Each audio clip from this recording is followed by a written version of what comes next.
माटी हो जाई है तोहार देहिया, एक दिन माटी हो जाई है तोहार देहिया। शिव गुरु के चरण में लागल नेहिया, शिव गुरु के चरण में लागल नेहिया। माई के गर्भ में करार करके आइला, आइते बहरिया तू माया में भूलहिला। माई के गर्भ में करार करके आइला, आइते बहरिया तू त माया में भूलहिला। काहे भूल गइला हो धर्म के रहिया, काहे भूल गइला हो तू धर्म के रहिया। शिव गुरु के चरण में लागल नेहिया, शिव गुरु के चरण में लागल नेहिया। एक दिन माटी हो जाई है तोहार देहिया, शिव गुरु के चरण में लागल नेहिया। माटी के तानावा पर काहे बागु मानावा, एक दिन जाए के पड़ी समसानावा। माटी के तानावा पर काहे बागु मानावा, एक दिन जाए पड़ी सभे समसानावा।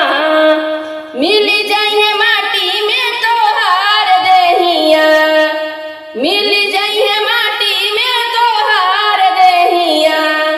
शिव गुरु के चरण में लागल नेहिया, शिव गुरु के चरण में लागल नेहिया।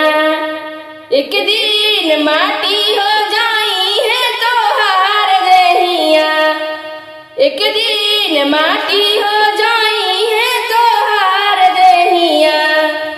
शिव गुरु के चरण में लागल नेहिया, शिव गुरु के चरण में लागल नेहिया। शिव के चरनिया से जोड़ तू नाता, शिव गुरु हवे हो सब के विधाता। शिव के चरनिया से जोड़ तू नाता, शिव गुरु हवन सब के विधाता। नेहिया अब न लगैब कहिया, नेहिया अब न लगैब कहिया। शिव गुरु के चरण में लागल नेहिया, नेहिया अब न लगैब त कहिया। नेहिया लगैब न त अब कहिया लगैब। शिव गुरु के चरण में लागल नेहिया, शिव गुरु के चरण में लागल नेहिया। एक दिन माटी हो जाई है तोहार देहिया, एक दिन माटी हो जाई है तोहार देहिया। शिव गुरु के चरण में लागल नेहिया, शिव गुरु के चरण में लागल नेहिया। शिव गुरु के भजन तू करल सब शिष्या, एक दिन माटी हो